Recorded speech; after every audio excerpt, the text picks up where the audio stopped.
السلام عليكم ورحمة الله وبركاته. ازيكم يا حبايبي؟ عاملين ايه؟ يا رب تكونوا دايما بخير يا رب. ان شاء الله النهارده هنعمل مع بعض اللبن المكثف، هنعمله بطريقه مضمونه وفي البيت، وان شاء الله المقادير هتكون بسيطه. معانا كوبايه لبن بودره، كوبايه سكر بودره، معلقتين زبده، وربع كوبايه لبن سوري ميه دافيه. هنضرب كل المكونات في الخلاط، وان شاء الله باذن الله هتكون القوام بتاعه ناعم وجميل جدا ومش هياخد منك اي وقت. ده القوام بتاعه، هتحفظيه في اي برطمان او اي علبه. هيكون عندك تحت امرك في اي وقت، في اي وصفه هيكون جاهز. وحاجه يعني مقاديرها بسيطه، مش زي طبعا مش هتشتريه من بره، لا حاجه انت عاملاها بايدك ومضمونه، والمقادير بتاعته ما اعتقدش ان هي صعبه. ان شاء الله باذن الله تعملوه بمنتهى السهوله.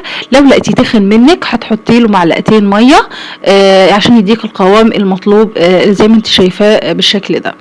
وما تنسوش لو اول مره تشوفونا سبسكرايب للقناه ولايك وشير واضغطوا على الجرس عشان يوصلكم كل جديد، وان شاء الله انتظرونا في حلقه جديده، والسلام عليكم ورحمه الله وبركاته.